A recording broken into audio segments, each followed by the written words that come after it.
quisiera yo comenzar primero por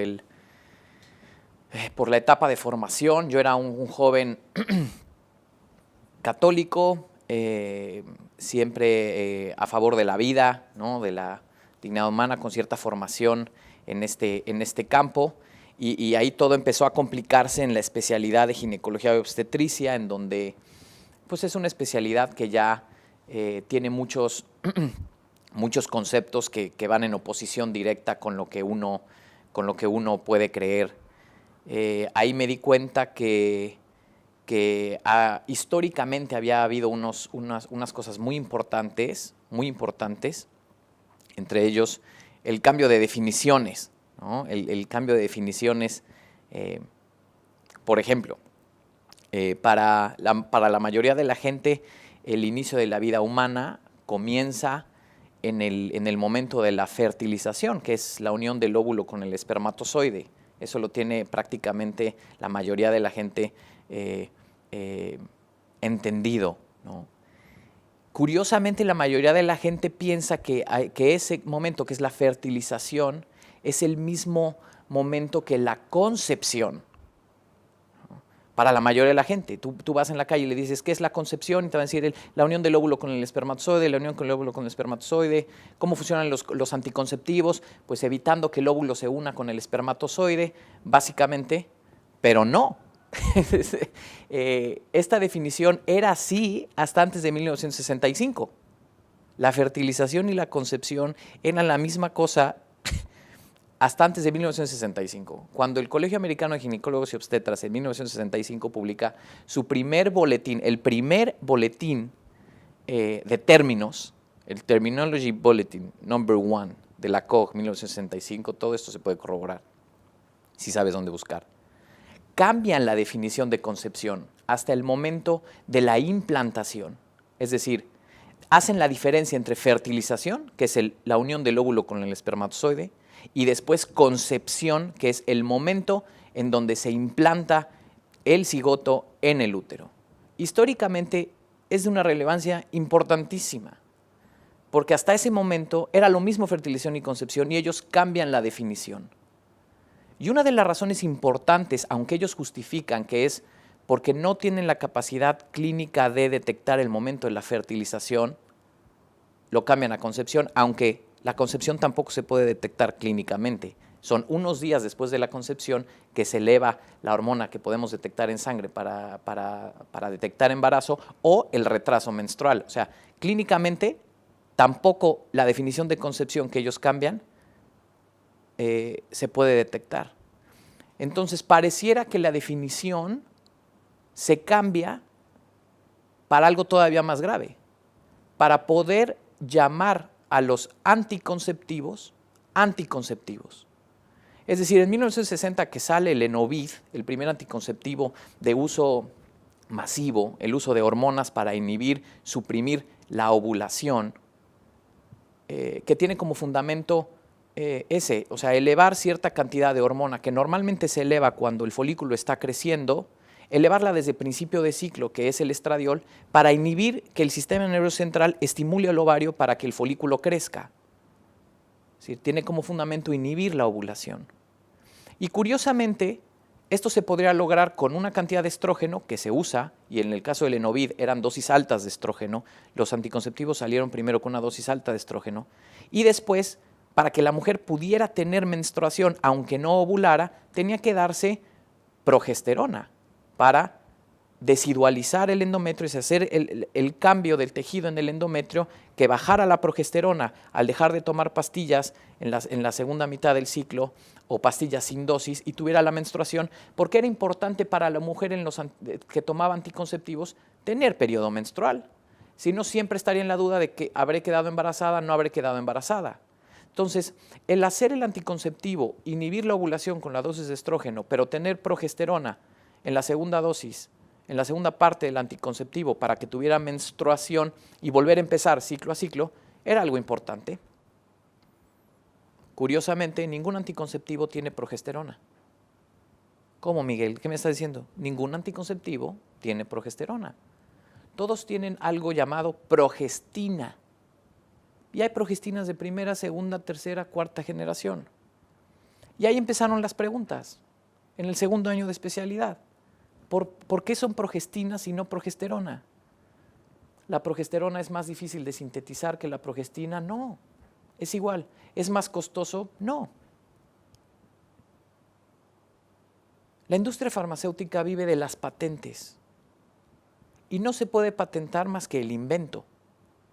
Nadie puede patentar una sustancia natural, ni yo el agua, ni tú el aceite, Javier. Entonces, no se podía patentar el estrógeno y la progesterona. No se pueden patentar tampoco cantidades. No es que yo patente el agua en 3 litros y yo pueda patentar el agua después en un recipiente de 5 litros.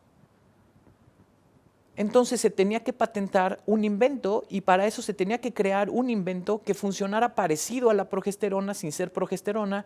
¿Por qué no el estradiol? Porque en eso estaba fundamentado el uso de los anticonceptivos, la dosis de estradiol que inhibía la ovulación. Entonces lo único que se podía inventar era la progesterona, que tenía un fin secundario, causar en la mujer menstruación. Entonces los anticonceptivos funcionaron con estradiol, funcionan hasta la fecha con estradiol y progestina. Y la progestina no es una sustancia natural, hay de muchas generaciones porque son el invento el cual permite el patentar el anticonceptivo. Curiosamente, hubo mucha gente a partir de 1960 desde el punto de vista científico que decía, oye, pero en caso dicho de que tú no pudieras inhibir la ovulación por la dosis de estrógeno, que por si fuera poco era el causante de la mayoría de los efectos adversos, y entonces para la efectividad, hicieron los primeros estudios de como los efectos adversos son por la cantidad de estrógeno que usa el anticonceptivo, entonces fueron bajando el estrógeno para causar menos efectos adversos, haciendo estudios para ver si las mujeres se embarazaban o no se embarazaban. Y curiosamente no se embarazaban. Si usaban estrógeno y progestina, a pesar de que las dosis de estradiol fueran bajitas y los efectos adversos fueran disminuyendo, no había embarazos. Entonces empezó la hipótesis plausible por un grupo de gente que dijo, igual y la progestina que estamos usando, aunque haya ovulación, que en ese momento no había ni ultrasonidos para detectar la ovulación morfológicamente, ni estudios suficientemente precisos para detectar microelevaciones de progesterona por ovulaciones, etc. Estamos hablando de 1960. Entonces dijo gente, hubo un grupo de científicos que dijeron, es muy probable que la progestina esté inhibiendo la implantación de un óvulo fecundado. Es decir, que el anticonceptivo no funcione en el 100% de los casos inhibiendo la ovulación, sino que a pesar de que haya ovulación, no haya embarazos clínicos porque no se está implantando, porque estamos usando no progesterona, sino progestina. Esto obligó a los científicos en pro de la anticoncepción, obviamente, a publicar que la progestina, que el anticonceptivo pudiera tener otros medios para evitar embarazo que son atribuibles a o la dosis pequeña de estradiol para preparación endometrial insuficiente o la progestina en sí mismo. Si tú ves en Wikipedia cómo funciona un anticonceptivo, te dirán, está teóricamente inhibir la ovulación, pero otros medios ya científicamente comprobados, en donde está la densificación del moco, que obviamente eso pudiera evitar que el esperma pasara, pero también cambios en la motilidad tubaria por la progestina en general, cambios en la desidualización del endometrio, cambios en el endometrio, y es nada más hacer el vínculo de por qué afecta el endometrio si va a inhibir la ovulación, por qué eso repercute en el embarazo. Nada, es en caso de que haya ovulación y fecundación, el cigoto no se va a implantar por los cambios que ocasiona la progestina en el endometrio. Entonces, esto se sabía en los primeros años de la liberación de los anticonceptivos. Y hubo mucha gente que dijo, entonces, estrictamente hablando, no puedes llamar a tu anticonceptivo anticonceptivo. Tienes que ponerle, bueno, pudiera tener una función anticonceptiva, pero también antiimplantatoria, en términos de traducción, abortiva.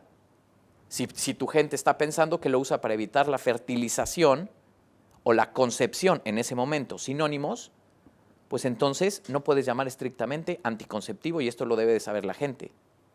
Igual el dispositivo intrauterino funciona evitando en la mayoría de los casos, la implantación, el anticonceptivo, el dispositivo, por ejemplo, usado desde décadas atrás, el de cobre, no tiene nada que ver con inhibir la ovulación y, sin embargo, no hay embarazo. Y si hay embarazo, tienes que sospechar en embarazo ectópico, no porque el dispositivo aumente el embarazo ectópico en sí mismo, sino los embarazos que iban a ser ectópicos, que se iban a implantar en la trompa con o sin dispositivo, evidentemente pasan en las mujeres que tienen dispositivo, porque todos los demás que se iban a implantar en la cavidad no pasan. ¿Qué fue lo que pasó? En lugar de ser honestos, ¿por qué? ¿Por qué no fueron honestos? Porque sabían que en los países en donde la mujer era consciente, en donde la mujer actualmente sigue siendo consciente, que el momento de la vida o por decisión propia ha decidido creer que la vida empieza en el momento de la fertilización, el anticonceptivo no es opción por su efecto antiimplantatorio. ¿Qué fue lo que hizo el Colegio Americano? Cambiar la definición de concepción en 1965. Entonces, cuando un grupo de pensamiento dice los anticonceptivos no funcionan como anticonceptivos, sino abortivos, basado en la definición antes de 1965, están diciendo la verdad. Si la gente piensa que la vida inicia en el momento de la fertilización, el anticonceptivo como tal es potencialmente abortivo o antiimplantatorio, y cuando el Colegio Americano, el Colegio Europeo, la sociedad, el Royal College, la Sociedad Canadiense, el Colegio Americano de Ginecología y Obstetricia dice no son abortivos porque aquí está el estudio, son anticonceptivos, está basado en la definición de concepción posterior a 1965. Entonces ahí empieza un dilema ético cuando tú te das cuenta como un joven pro vida en la residencia de ginecología y obstetricia que los anticonceptivos son potencialmente antiimplantatorios y que todo ha sido un juego de palabras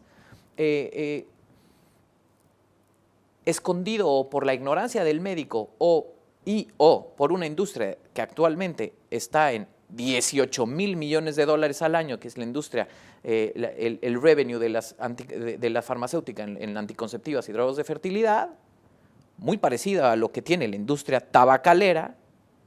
Entonces entras en un dilema, porque la ginecología obstetricia actual es dar anticonceptivos a pasto, que para mí son potencialmente antiimplantatorios, y entonces ahí entraba el cortocircuito, y no nada más para la pareja que quiere evitar embarazo, sino para la niña que tiene dolores menstruales, tiene endometriosis, tiene ciclos irregulares, tiene síndrome ovario poliquístico. Y eso fue un gran problema, porque yo había estudiado ginecología con un sentimiento pro vida, consciente, para testificar el milagro de la vida y proteger al paciente mujer y al paciente embrión, y me encuentro con el dilema de que la ginecología, en cierta medida, en este aspecto ideológico, es una farsa, es una mentira, y que hay mucha ignorancia por parte de médico, ignorancia culposa, porque está escrito hasta en Wikipedia, pero es más fácil decir, ¿y ahora qué hago? O sea, si soy ginecólogo, ¿qué voy a hacer si mi repertorio terapéutico, el 80% es dar anticonceptivos y la obstetricia? Y entonces te encuentras con este dilema. Entonces el aborto es importante, ¿no? El aborto no es nada más la niña que tiene un embarazo clínicamente evidente que no lo quiere llevar a término. Y no podemos tener esta definición reduccionista del aborto. El aborto luego entonces ocurre, si tu definición de inicio de vida empieza en el momento de la fertilización, a todas aquellas mujeres que están usando anticonceptivo, de forma subclínica y en la ignorancia. Pero entonces el aborto está en el embarazo clínico que no quiere llegar a término, en las pacientes que están usando anticonceptivos para supuestamente evitar embarazo estrictamente clínico, pero que están teniendo ciclos en donde hay ovulación y fertilización. Esto se sabe, hay anticonceptivos basados en progestina en donde el 60% de los ciclos de la mujer son ovulatorios. Pero es muy fácil escudarse una definición que ya va a cumplir más de 60 años en donde no pasa nada.